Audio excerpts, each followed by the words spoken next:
Good day, everybody. Hopefully, you're having a good start to your Friday. It's the Friday Fun Day, and I got a fun one for you today. This comes off the back from a comment from one of my subscribers. He said I should look into um, some of the most recent articles coming out about an old story that we saw in 2021 and something I reported on. The residential schools in Kamloops. So, some interesting things have been coming out recently about that stuff, and I bet your bottom dollar you won't be seeing this on the mainstream media because it doesn't really correlate with what they want you to think. So, from the National Post, Canada slowly acknowledging there was never a mass grave. Well, we know there is going to be a lot of interesting comments in the comments section with this one. There was much They say there was much that was dark about residential schools, but no graves have been confirmed at Kamloops to this day. So we do know, and we do acknowledge that these residential schools and the horrific and terrible things that happened in these residential schools happened. So I just want to make that clear. Like, even the Harper government acknowledged this way back in 2007. The reason we're going over this specific Kamloops is because this led up to churches being burned down, led up to politicians freaking out, half-mast, or I guess Canadian flags being flown half-mast all across Canada. Like, which, if you want to do that to make sure that Canadians remember that this happened, sure, I get it. But when you do that because of a specific Kamloops or this specific thing, it turns out not to be true, this has to be reported on by everyone because this was reported on by everyone.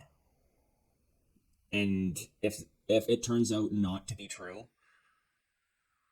that's a big deal. It's a big deal because what came out of this when the stories first came out was crazy. So they go on to say, it began on May 27th, 2021, when Tecumloops, sorry if I ruined these names, Tesequeped Chief Roseanne Kissiner issued a press release announcing an unthinkable loss that was spoken about but never documented. In the work of a ground-penetrating radar specialist, the stark truth of preliminary findings came to light. The confirmation of the remains of 215 children who were students of the Kamloops Indian Residential School. And I remember when this came out, like, this was a massive story. We're talking CBC, CTV, everybody and their mom were talking about this. Like, this was so big, the Pope came to Canada for, like, the first time to apologize, which the Pope should have came to Canada in 2007 when it was originally recognized what happened in these residential schools. So I'm kind of wondering why that didn't happen, but it's not for me to decide what the church does. I'm just a guy who rants about things on the internet. Then Thursday came. Immediately, headlines around the world picked up on the story. New York Times set the tone on the Friday. Horrible history. Mass grave of Indigenous children reported in Canada. Casimir hadn't said anything about mass graves, but the die was cast. Well, when you say that there's remains of 215 children, that sounds like a pretty dang mass grave to most people. So, still, using that wording makes it even worse.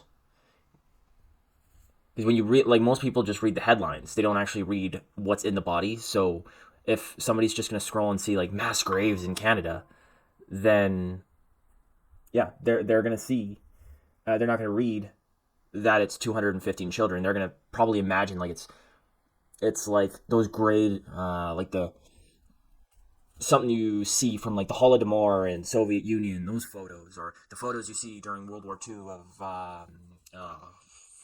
the concentration camps, or like the mass graves that you see during it was the Spanish flu, right? All those pictures. That's what pops into somebody's brain when you see the words mass grave. On Saturday, May 29th, CTV's Evan Solomon was peppering Assembly of First Nations National Chief Perry Bellegarde. How many mass graves might there be around residential schools? And what does that tell us? There could be untold numbers of children who were killed that we don't know about. Maybe they died and they were buried in these mass graves and they destroyed their records. How do we know? See, when you're listening to this, you don't really like it paints a this is what they're doing. They're painting a picture in your mind and solidifying that this actually happened. But when you read it out in text, you notice he's just asking questions. He's not posting facts. So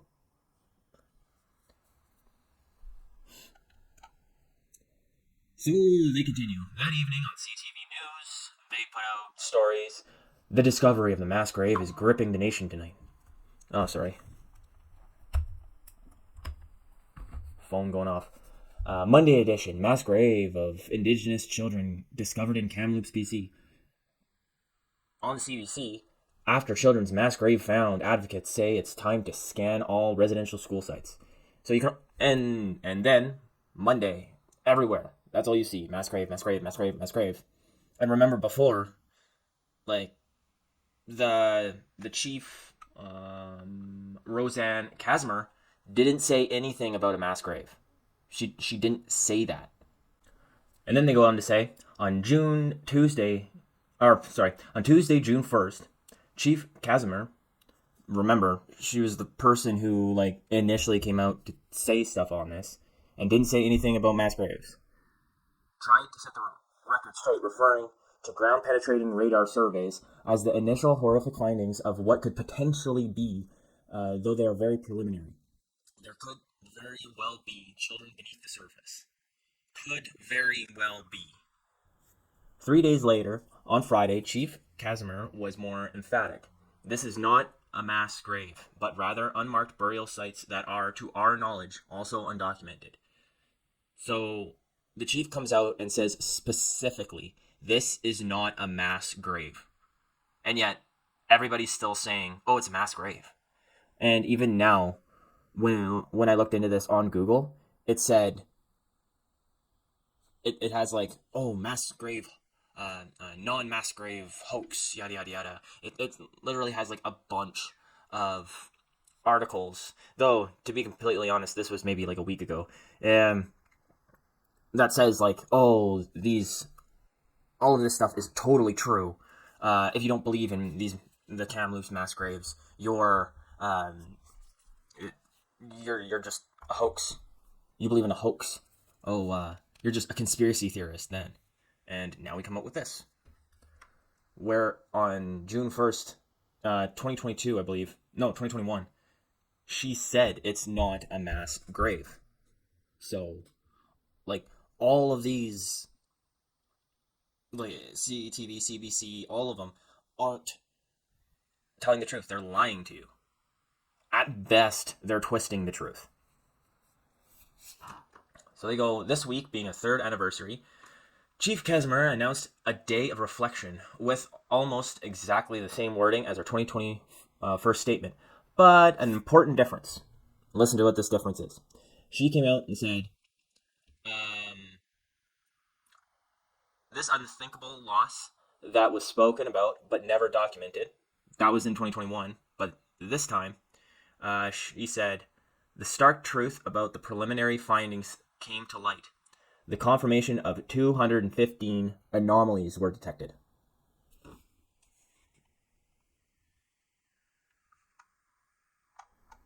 So, yeah, like they say right here. She said anomalies were detected, not children. Interesting change in words when you say.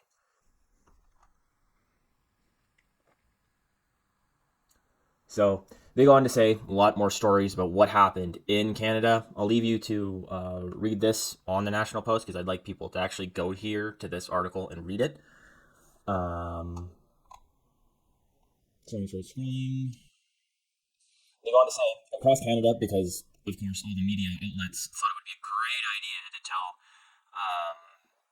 everybody that there was mass graves in and around Canada. Um, it created riots. Dozens of churches were burned. Statues were toppled. Yeah, better not forget that. Can't have statues of Queen Elizabeth II, and definitely not of our first prime minister. So were toppled, and the Trudeau government decided to keep flags at half staff for 5 months.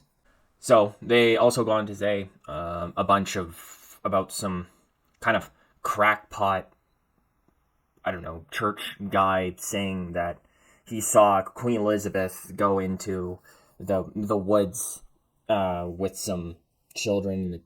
Queen Elizabeth came out, but the children didn't. Some other like really random things. I think it's a little bit of cherry picking, but yeah, I'm just gonna bypass that because, like I said, you could read it. But if you could not bypass that subscribe button, I'd really like you to click on that and please comment.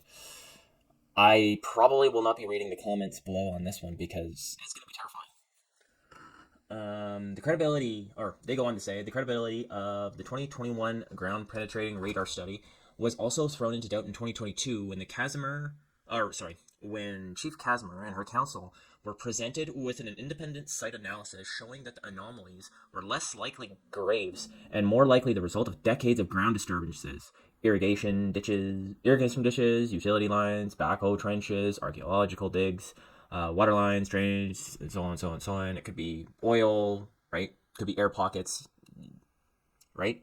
If it's anomalies, could pretty much be anything. That's what an anomaly is. It's just like a weird something's there. But to even point out the fact, yeah. So they go on to say that runs counter to Ottawa's narrative, and because of that, they call that residential school denialism, and it's definitely a thing. Like I said, I tried to research this a week ago because like this isn't the first time I've got notified by some subscribers about this or like talking to this because the Western Standard I think was the first sort of outlet to throw some red flags into the air.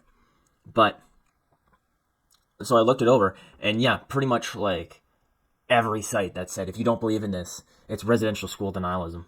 So, and goes on to say the federal government isn't going to tolerate anything like that. Nope, that's what Bill C-11's for. Um, the Crown's Indigenous Relations Northern Affairs Canada was created to establish a program to combat denialism, a species of thought crime. Oh, great, thought crime. Now we're doing this whole 1984 shit. Great. So, that a succession of federal cabinet ministers had stated a willingness to consider criminalizing. That's the Liberal government right there. You can't think outside the box or think that maybe what you're being told isn't the whole truth. Maybe it's a partial truth, like the media telling you that there's mass graves, but nobody actually said there was mass grave. Like the original source didn't say there was a mass grave.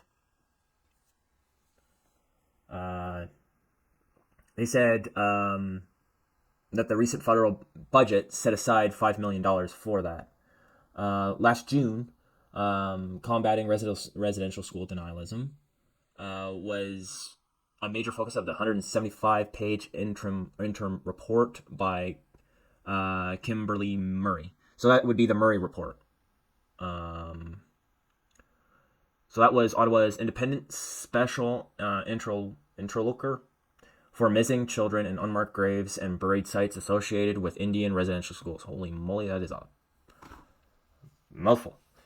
Murray's office is supposed to expire this year, but the push to criminalize dissent from residential school orthodoxy should be expected to persist. Yeah, probably.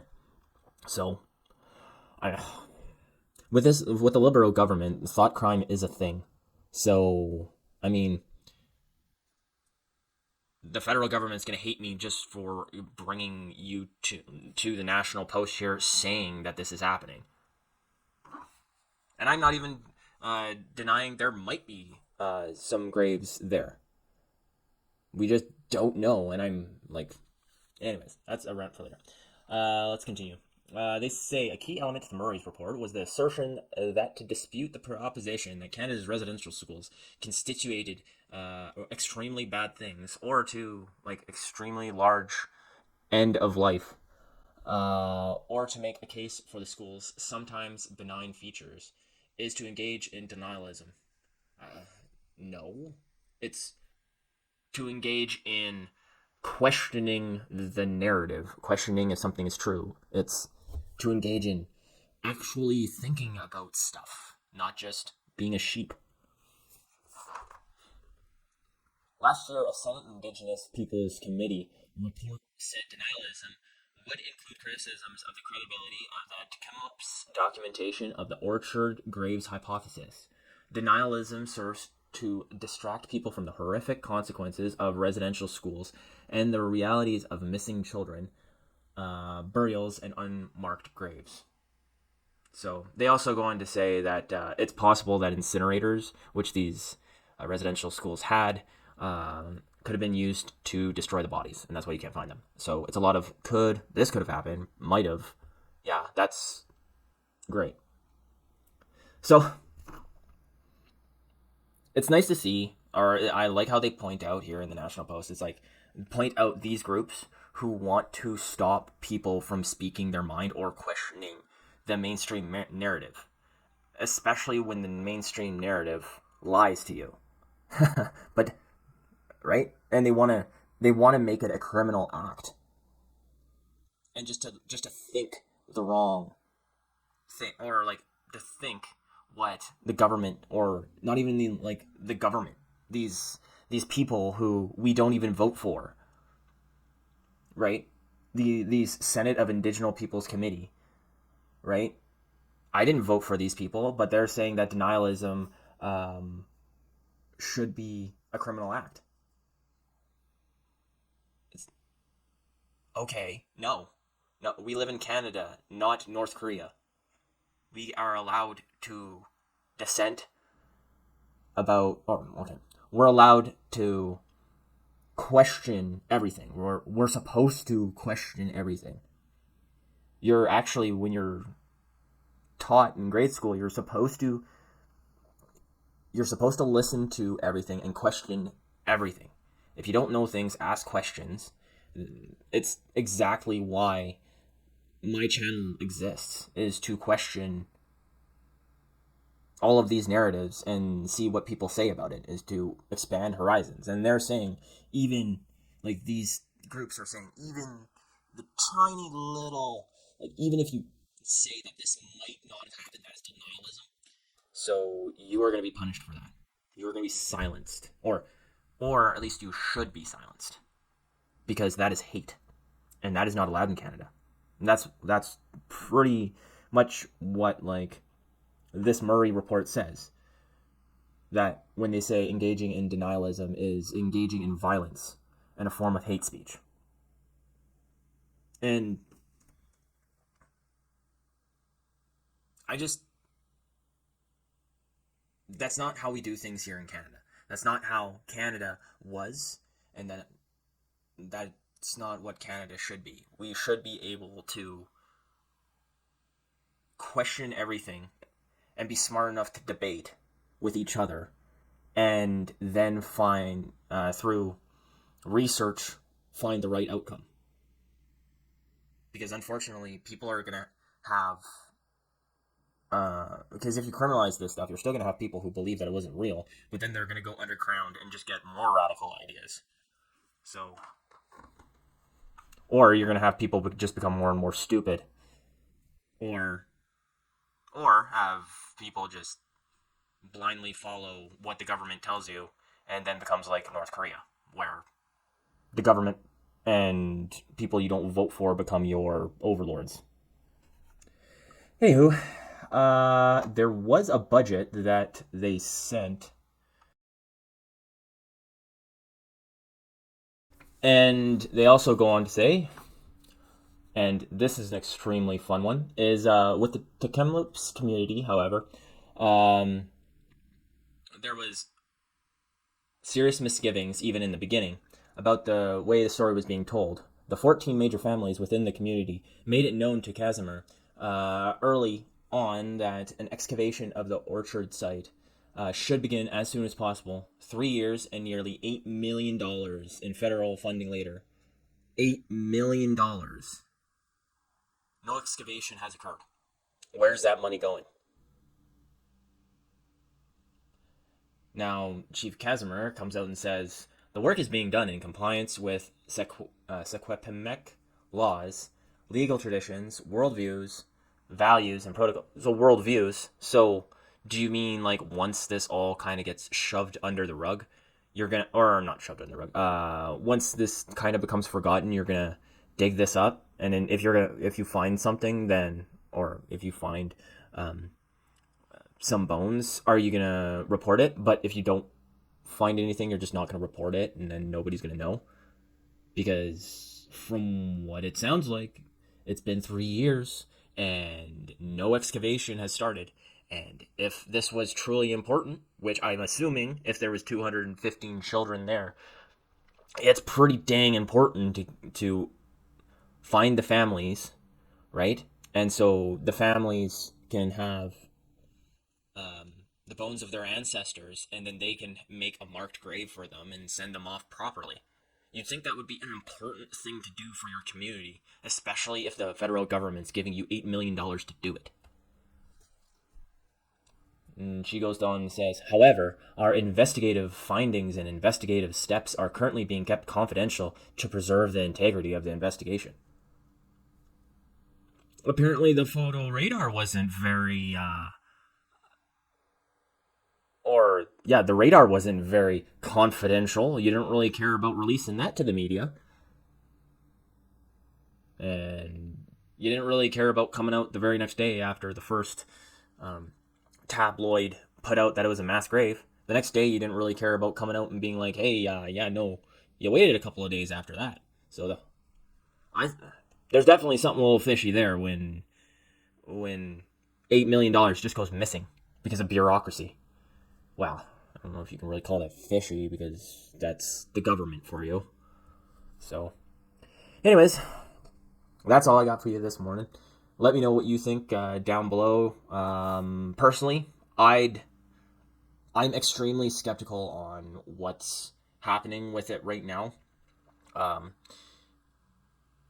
I'd like to see the families get their ancestors. Like, I'd like to see excavation happen, and then the families get their ancestors so they can send them off properly in a proper manner if there's anything there. And if there's not, there has to be an apology to Canadians.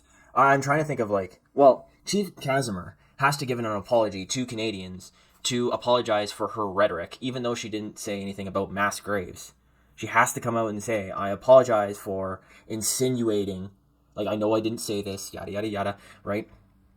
And unfortunately, this stuff happened. I apologize that on behalf of, I don't know, whoever burned down all the churches for what happened, right? It wasn't my intent, yada, yada, yada, right? Even if she doesn't actually believe in that, and apologize thing, it has to happen. Because, like it says in the article, Canadians, every Canadian felt this when this came out. Every Canadian that read, we already knew it was bad from the stories that came out in 2007. I remember that from back then, and I remember researching it in school.